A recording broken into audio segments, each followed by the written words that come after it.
5 Americans detained in Iran are back home as part of a prisoner exchange. And a cyber attack could mean a tougher time finding Clorox products in your corner store. The morning rundown starts now.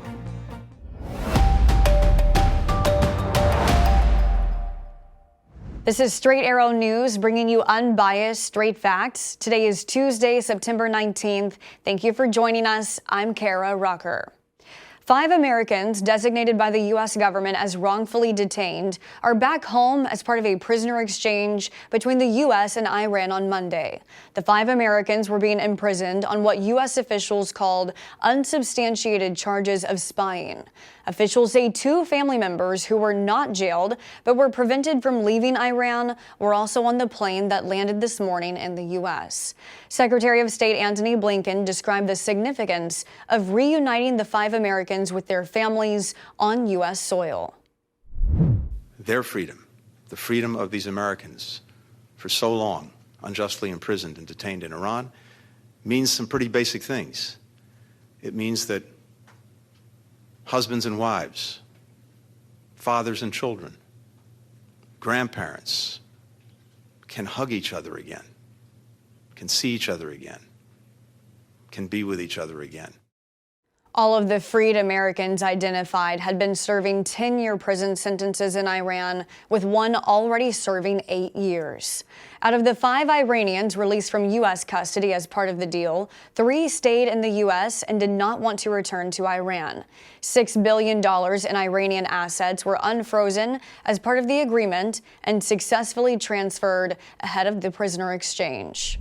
President Joe Biden is set to address the United Nations General Assembly this morning as leaders of 4 other major countries skip the gathering.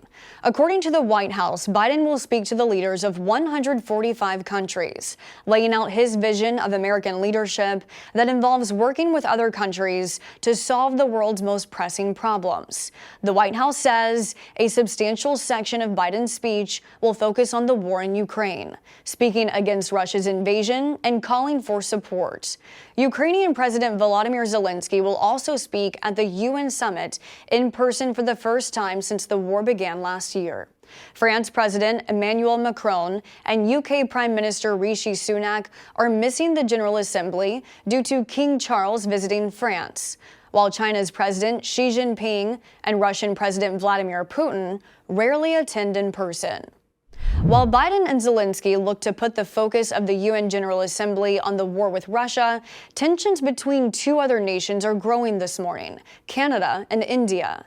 Canada has accused India of possibly being involved in the assassination of a Sikh activist on Canadian soil, with both countries expelling senior diplomats. Military officials have been able to locate the debris field for the missing F-35 fighter jet that disappeared after a reported mishap that forced the pilot to eject mid-flight and parachute to safety. With no one on board, the military lost sight of where the fighter jet landed. Now we know the aircraft crashed into a field in Williamsburg County, South Carolina, about 2 hours away from a Marine Corps base. As the investigation continues, the Marine Corps announced a 2-day pause in operations to discuss aviation safety, citing 3 mishaps over the past 6 weeks. Israeli Prime Minister Benjamin Netanyahu met with billionaire businessman Elon Musk in California on Monday. The 2 discussed an array of topics during a live stream on Musk's social media site X, from anti-Semitism's place on the platform to the controversial judicial overhaul in Israel, how to advance artificial intelligence for the good of the people, and the future plans of X potentially becoming a monthly subscription service. But the moment making headlines was the Prime Minister's ask of Musk to find a balance between protecting free speech and fighting hate speech and anti-Semitic posts on X. It comes as Musk is being blamed of tolerating anti-Semitism by the Anti-Defamation League, an accusation Musk calls false and damning to the platform's advertising revenue. Musk told the Prime Minister that X will not promote posts containing hate speech. Netanyahu will be at the United Nations General Assembly to address the U.S. and other world leaders at a time of growing unrest in the country. Clorox is reporting the impact a cyber attack last month has had and continues to have on its company.